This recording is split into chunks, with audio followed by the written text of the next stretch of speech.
can move to the next speaker. The next speaker is Bruno Dujardin. He's a senior officer at EFSA, and he gained a wide experience in regulatory risk assessment of chemicals and holistic approaches that account for combined exposure to multiple chemicals. And I think with his presentation, we will add relevant information regarding the dietary exposure. So please, Bruno, the floor is yours. Thank you very much.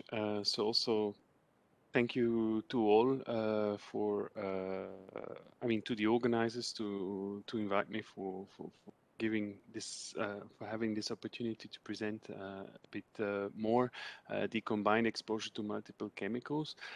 So it's really important to understand my background is really from exposure calculations, and that is also what I will try to explain a bit better today. So I will start with a few general principles. So the idea really for when we perform dietary exposure calculations to chemicals is that we have on one hand occurrence data of those chemicals in certain food types, and we combine those data with consumption data to then have an estimate of the exposure. We perform in EFSA on a very regular basis exposure assessments to very different types of chemicals, being pesticide residues, contaminants, natural toxins, additives, etc., etc. And we are also having experience with chemical mixtures or combined exposure to multiple chemicals, but very often this is restricted to certain groups of chemicals which are predefined, like in contaminants with mycotoxins. This can happen also with dioxins, etc. But now we really try to go wider, and so recently we have done also quite some work in the area of pesticide residues, where we try to assess combined exposure to multiple pesticides which have a common target effect in the body. And I will explain this a little bit later. But before, I will try to first lay down the basic principles that we use when we perform exposure calculations.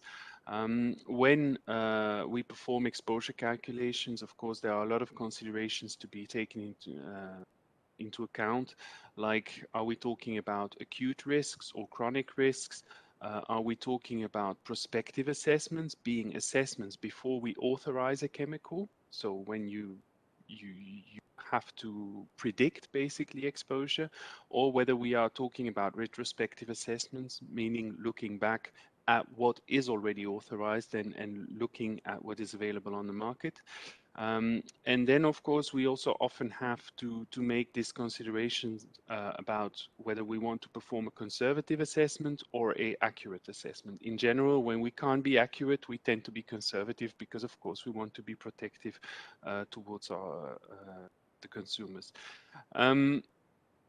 When we do exposure modeling, we can use different types of methods, and actually this is similar to the tiering principles that have been explained by Jean-Loup earlier.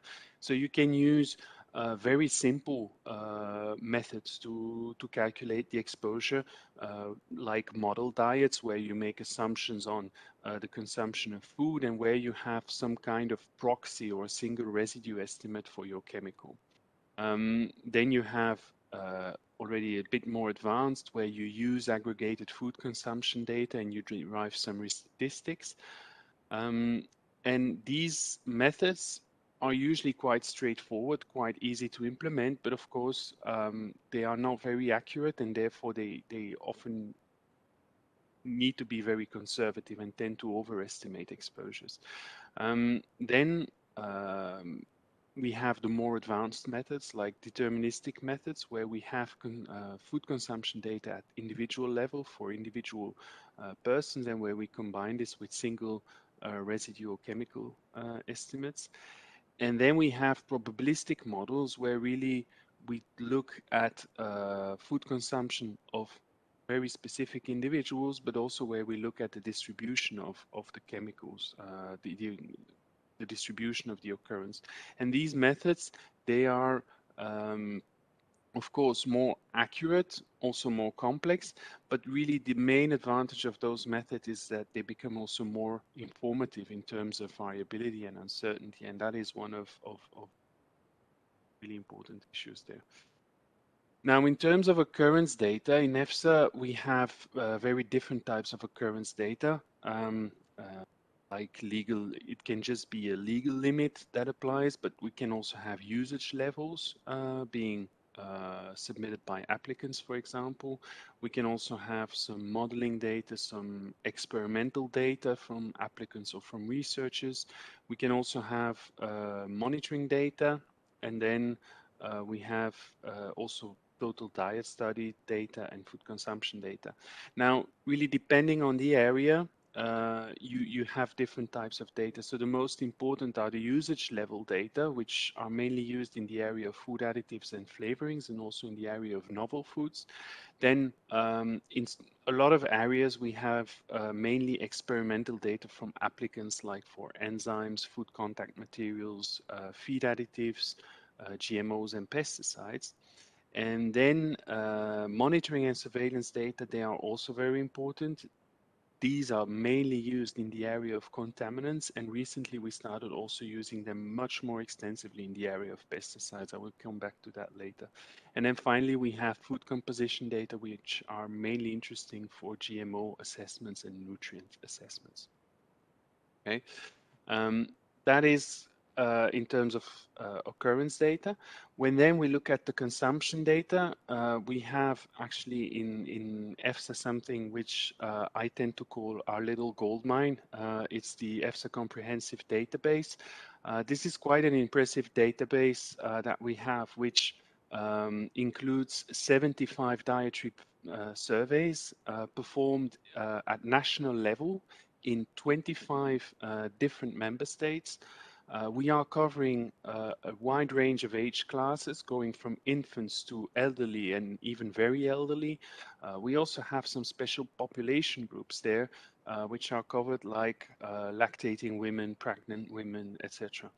And really the fantastic thing about this comprehensive database is that we have data available at individual level for over 140,000 individuals. That means that for each of these individuals, we know on this specific day at breakfast, this person had an apple, some cereals, and some milk, and at lunch he had a piece of meat, etc., etc. So really, we have very detailed information, and that is extremely useful when we want to perform our exposure assessments.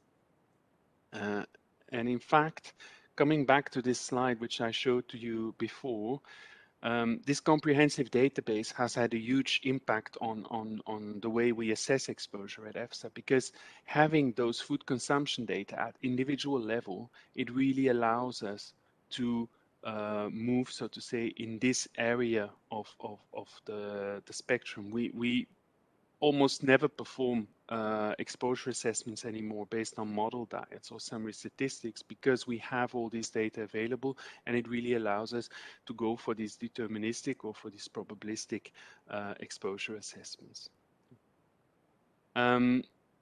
We have actually in EFSA developed several exposure tools for the different areas of competence, okay, because each area of competence needs has a different food classification, or maybe needs certain to take account certain specificities. So we need to develop dedicated exposure tools for that.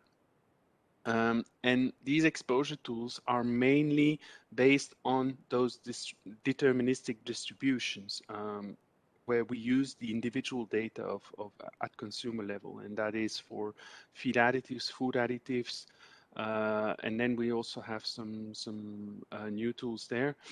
In some areas like food enzymes and pesticide residues, currently we are still using models which are based on summary statistics. But we are having this gradual transition to these more advanced calculators that are using these deterministic distributions. These tools, of course, they have been designed for exposure to individual chemicals in a specific domain. They are in principle not designed to assess combined exposure to multiple chemicals. And that is an important issue that you need to understand.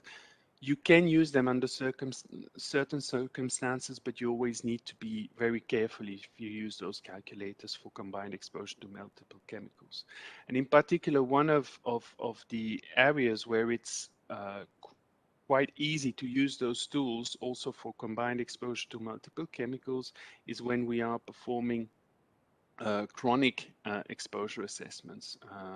These deterministic models, I will try to briefly explain how it works. So the idea is really that we have those consumption data at individual level, as I said before. So here you see an example of Peter, who weighs 18 kilograms, and he has an average consumption of fish of 200 grams per day, 32 grams of eggs per day, 150 grams of milk, and 7.5 grams of honey. And this is his average consumption over different days.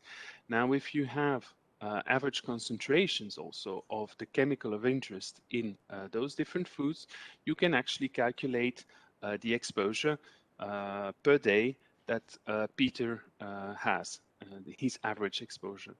And when you sum up all these different foods, you have his total chronic exposure. And since you also have his own personalized body weight, you can actually calculate his own average exposure expressed in kilograms per kilogram body weight.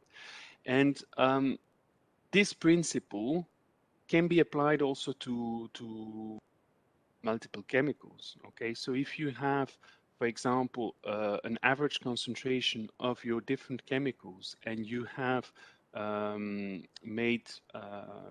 you have taken account the potency of those chemicals in this average concentration, you can just use it here and actually calculate your exposure to those multiple chemicals.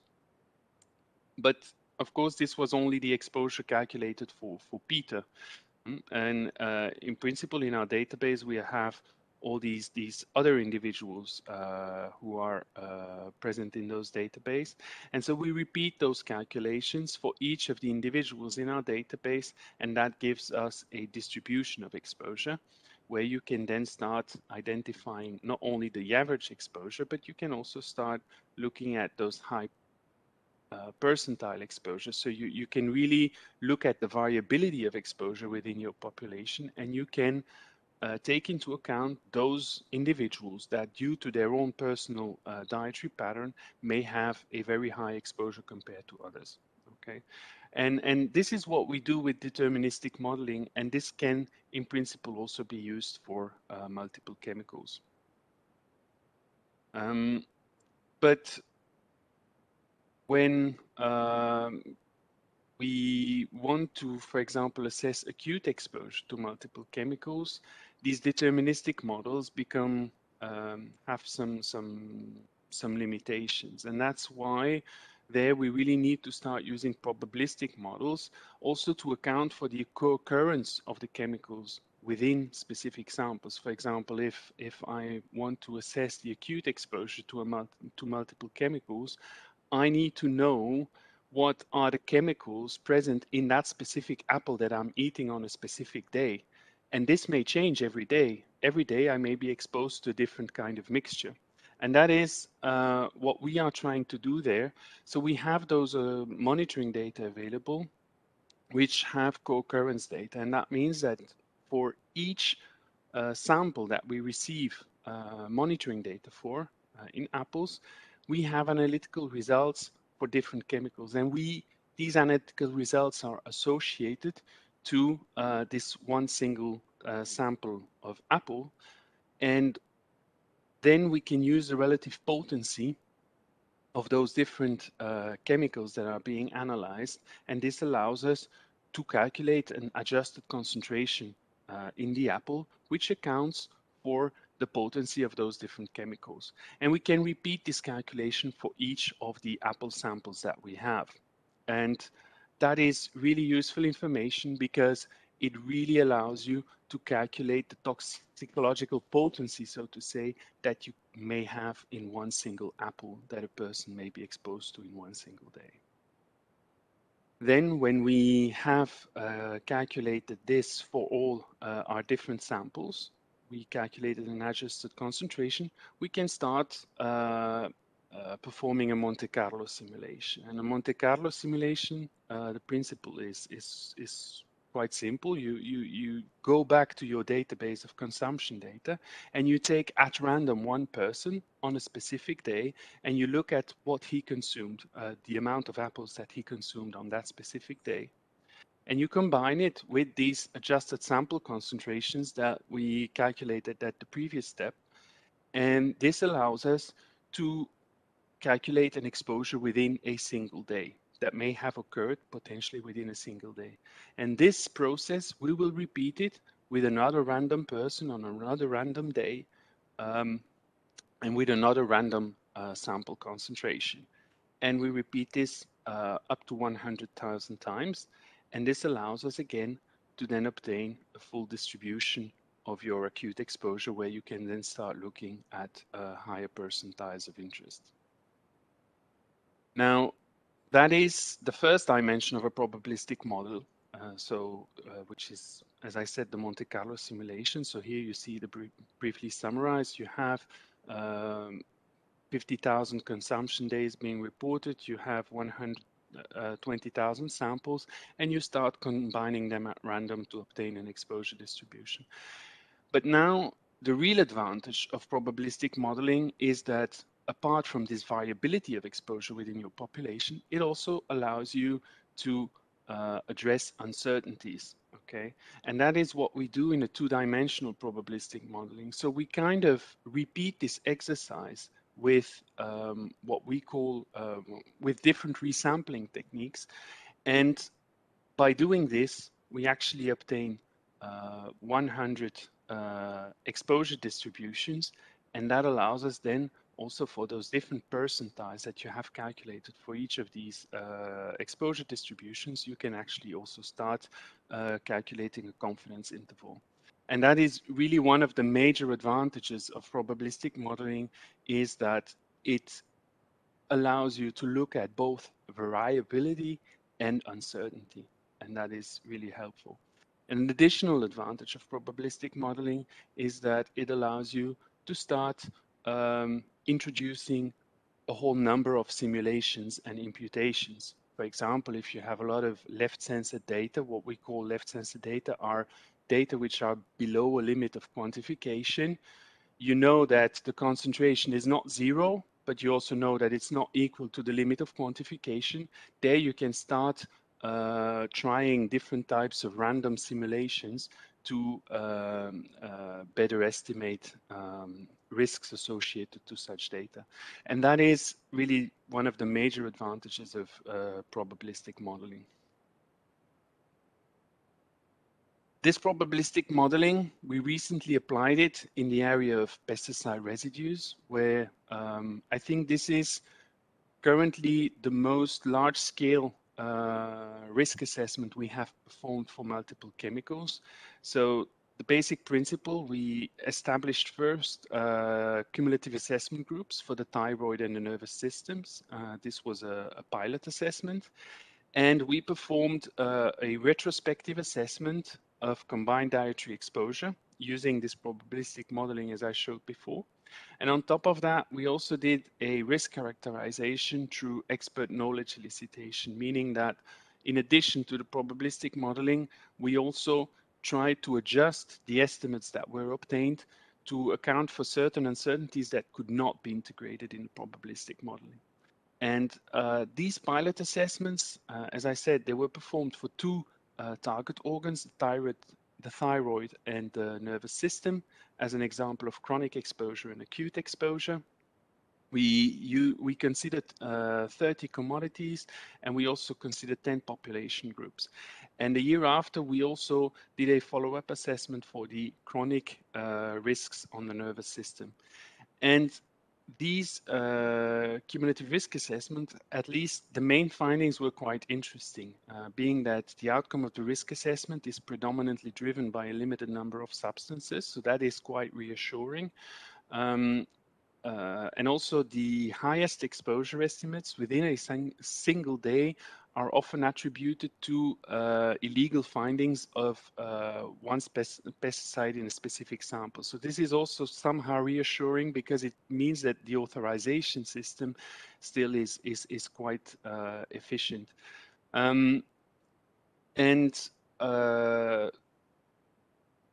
Yeah, there were still some issues that we found that being that the model estimates that we obtained are still very conservative and still subject to a high level of uncertainty. And there we still need further data to try and improve that. But overall, it was concluded that cumulative exposure to pesticides for the chronic and acute effects on the thyroid and the nervous system do not exceed the threshold for regulatory consideration established by risk managers. So that was actually a very positive news. Still, we have only done the thyroid and the nervous system, and we will need to start implementing this type of assessment for all possible target organs that we may have. And therefore, we have elaborated together with the Commission an action plan on cumulative risk assessment for pesticide residues. And the idea is really that in the coming years, we will develop further of these cumulative assessment groups, and we will further implement those retrospective assessments. But on top of that, we are also exploring the possibility to try and anticipate risks in case of a new application comes for a certain pesticide. How will that pesticide actually impact on the cumulative risks? And also very important, currently we are looking only at dietary exposure, and the idea for the future is also to start looking into non-dietary exposure and to see how this can be integrated in those cumulative risk assessments. So that's for pesticides, but it's also important to know, I just want to mention, we are not limiting ourselves to pesticides. The implementation currently is focusing on pesticides, but we are developing a roadmap with the intention that by 23 we should be able to perform this type of assessments as we have done for pesticides actually across regulatory domains. The first focus is now to continue this implementation on dietary exposure to multiple pesticides. Then we will start integrating non-dietary exposure to those pesticides, and in the end, we really want to go for this aggregated exposure, meaning non-dietary and dietary exposure to multiple chemicals across regulatory domains. So this is the road that we are currently taking in EFSA. With this, I went through my whole presentation, and I will be happy to take some questions further on. Thank you. Thank you very much, Bruno. A new perspective, the exposure. I would like just to mention a few keywords. Again, the exposure modeling relevance, because we have different possibility, but the result can change significantly. The need to collect more data, because if we move to probabilistic models, we need data, otherwise the uncertainty is very high. The other relevant keyword, in my opinion, is the chronic exposure, because we didn't define before that we have chronic and acute toxicity, but the chronic exposure is the true problem, at least in Europe or in more industrialized countries. And the other keyword is not dietary exposure, because we focused till now on dietary exposure, but we have also another aspect that must be considered for many chemicals, that we have also other kind of exposure. So thanks a lot, Bruno.